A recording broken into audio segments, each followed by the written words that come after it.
Hello student, তোমরা যারা ক্যালকাটা ইউনিভার্সিটির আন্ডারে সেমিস্টার 6-এর ছাত্রছাত্রী আছো এবং তোমাদের রাষ্ট্রবিজ্ঞান সাবজেক্টে অনার্স আছে, তোমাদের জন্য আজকের ক্লাসটা খুবই গুরুত্বপূর্ণ। আজকে ক্লাসে তোমাদের CC14 পেপার থেকে তিনটে গুরুত্বপূর্ণ মোস্ট ইম্পর্টেন্ট 10 নম্বরের প্রশ্নের উত্তর নিয়ে আলোচনা করব। প্রথম প্রশ্ন আজকে ক্লাসে যেটা থাকছে, স্বাধীনোত্তর কালে ভারতের জনপ্রশাসন ব্যবস্থায় ভারত শাসন আইন 1935-এর প্রভাব সম্পর্কে লেখো। অর্থাৎ 1935-এর যে ভারত শাসন আইন, সেটা ভারতের জনপ্রশাসনের ওপর কী প্রভাব বিস্তার করেছে স্বাধীনতার পরে, সেটা এখানে আলোচনা করতে বলা হয়েছে। অ্যান্সারটা তোমরা বুঝে নেওয়ার চেষ্টা করো। ভারতে স্বাধীনতার পূর্বে প্রণীত ভারত শাসন আইন 1935 ছিল উপনিবেশিক ব্রিটিশ শাসনের এক বৃহৎ প্রশাসনিক রূপরেখা, যার প্রভাব স্বাধীনোত্তর ভারতের প্রশাসনিক কাঠামোয় গভীরভাবে প্রতিফলিত হয়েছে। যদিও 1950 সালে সংবিধান প্রণীত হয়, তবুও 1935 সালের আইনের বহুদিক স্বাধীন ভারতের প্রশাসন ব্যবস্থা গ্রহণ করেছে। প্রথমত, এই আইনের মাধ্যমে প্রাদেশিক স্বায়ত্তশাসন চালু হয় এবং কেন্দ্র ও রাজ্যের মধ্যে দ্বৈত শাসনের কাঠামো তৈরি হয়। স্বাধীন ভারতের সংবিধানেও যুক্তরাষ্ট্রীয় কাঠামো এবং কেন্দ্র রাজ্যের সম্পর্কের ভিত্তি অনেকাংশেই এই আইনের আদলে তৈরি হয়েছে। দ্বিতীয়ত, ভারত শাসন আইন 1935-এ কর্মপরিষদ পদ্ধতির সূচনা হয় এবং রাজ্যপাল ও মন্ত্রিসভার দায়িত্ববোধের নীতি প্রবর্তিত হয়, যা স্বাধীনোত্তর ভারতের প্রশাসনিক ও সাংবিধানিক পরিকাঠামোয় অব্যাহত থাকে। তৃতীয়ত, এই আইনের অধীনেই সর্বভারতীয় সিভিল সার্ভিসের ভিত্তি স্থাপন করা হয়। যেমন ICS, যেটা ইন্ডিয়ান সিভিল সার্ভিস ছিল, সেটা স্বাধীনোত্তর ভারতে এই কাঠামোকে রূপান্তরিত করে এখন IAS বা IPS, IS, IPS ইত্যাদির মাধ্যমে প্রশাসনিক দক্ষতা বজায় রাখে। চতুর্থ কি বলা হচ্ছে দেখো, আর্থিক প্রশাসন, বাজেট পদ্ধতি, হিসাব সংরক্ষণ ও নিরক্ষর প্রতিষ্ঠানসমূহ ধারণাও 1935 সালের আইনের প্রভাবে সংবিধানে অন্তর্ভুক্ত হয়। সারসংক্ষেপে কি বলা যায় যে ভারত শাসন আইন 1935 ছিল স্বাধীনোত্তর ভারতের জনপ্রশাসনের প্রাথমিক খসড়া, যার ওপরে দাঁড়িয়ে আধুনিক ভারতীয় প্রশাসনিক কাঠামো নির্মিত হয়েছে। দ্বিতীয় প্রশ্ন, ভারতীয় প্রশাসনের ধারাবাহিকতা ও পরিবর্তন সম্পর্কে সংক্ষেপে লেখো।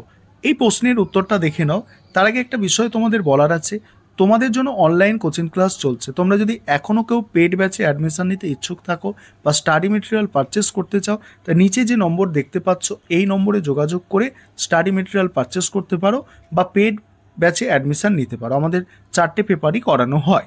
দেখো এখানে কি বলা হচ্ছে, দেখো এখানে ভারতীয় প্রশাসনের একটি ঐতিহাসিক ও ভারতীয় প্রশাসন একটি ঐতিহাসিক ও বহুস্তরীয় কাঠামো, যা প্রাচীন শাসন ব্যবস্থা থেকে শুরু করে ব্রিটিশ উপনিবেশিক পর্ব পেরিয়ে স্বাধীনোত্তর গণতান্ত্রিক রাষ্ট্রে রূপান্তরিত হয়েছে।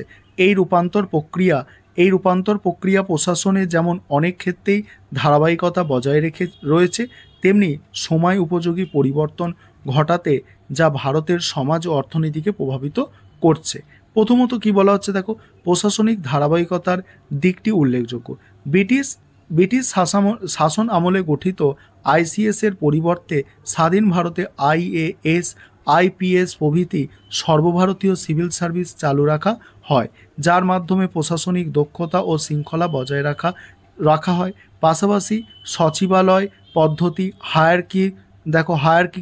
হায়ারকিক্যাল কাঠামো, তারপর হচ্ছে কেন্দ্র রাজ্য সম্পর্ক এবং আইন শৃঙ্খলা রক্ষার ধরনে ব্রিটিশ প্রভাব এখনও বিদ্যমান।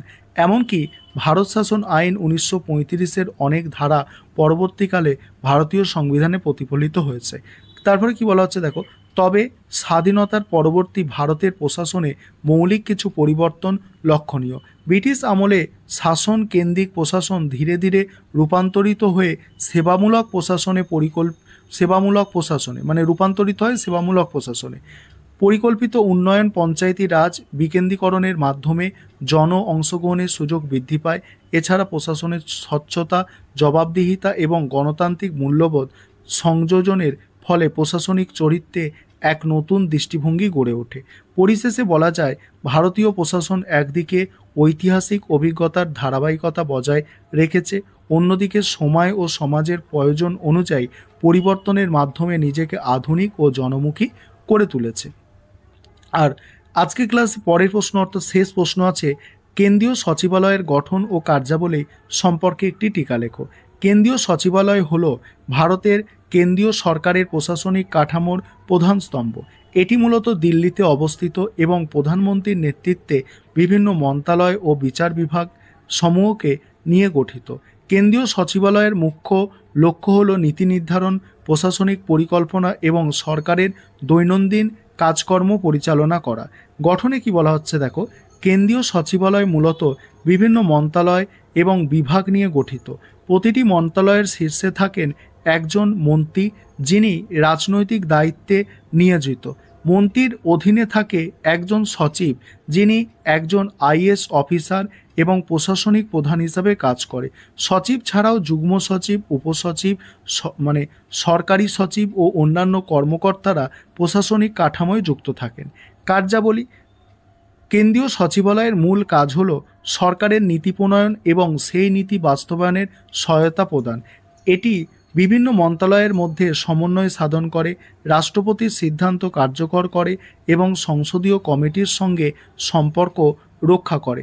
কেন্দ্রীয় বাজেট প্রস্তুতি, আন্তর্জাতিক সহযোগিতা, আইনি খসড়া প্রস্তুত এবং জরুরি অবস্থার সময় প্রশাসনিক সমন্বয় করাও এর গুরুত্বপূর্ণ দায়িত্ব। এছাড়া সচিবালয় বিভিন্ন উন্নয়ন প্রকল্পের পরিকল্পনা ও বাস্তবায়নে গুরুত্বপূর্ণ ভূমিকা পালন করে এবং মন্ত্রিসভার সিদ্ধান্তগুলি বাস্তবায়ন নিশ্চিত করে।